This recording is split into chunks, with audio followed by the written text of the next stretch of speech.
Mais en ce 2 novembre 1954, au lendemain des premiers attentats, une seule question hante les Français d'Algérie. Qui se cache derrière cette insurrection brutale, parfaitement coordonnée et planifiée?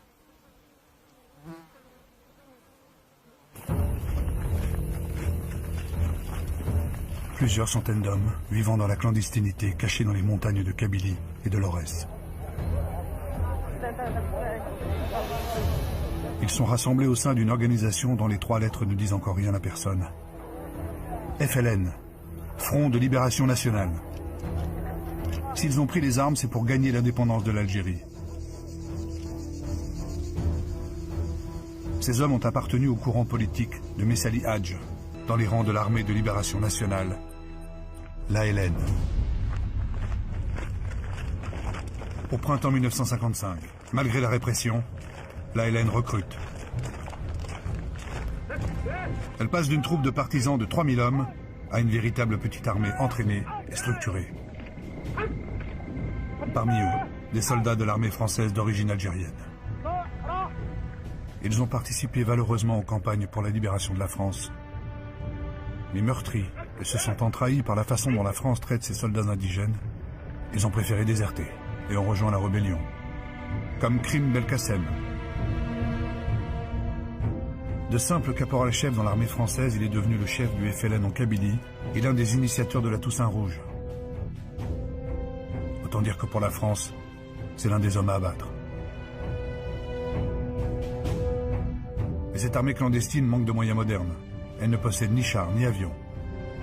Pour exister, le FLN doit impérativement faire connaître son combat dans le monde et obtenir une reconnaissance internationale. De Gaulle est-il en train de gagner la guerre?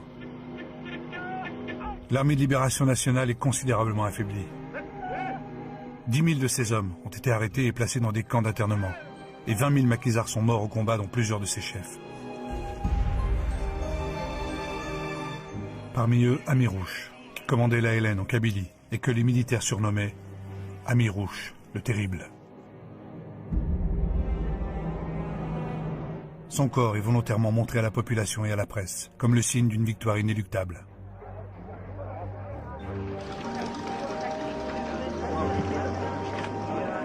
Cette victoire, les soldats français en sont-ils fiers?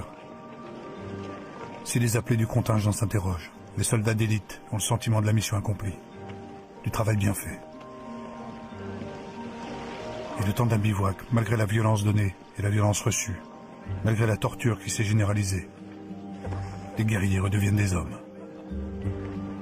Et ils en sont convaincus. Leur combat était le prix à payer pour garder l'Algérie française. C'est de cette incompréhension que va naître la rupture entre De Gaulle et une partie de son armée.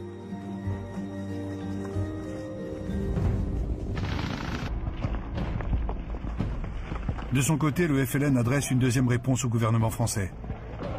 Une réponse politique.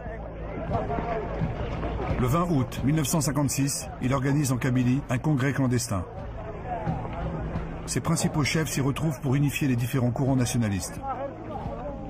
Ils annoncent la création du Conseil national de la révolution algérienne.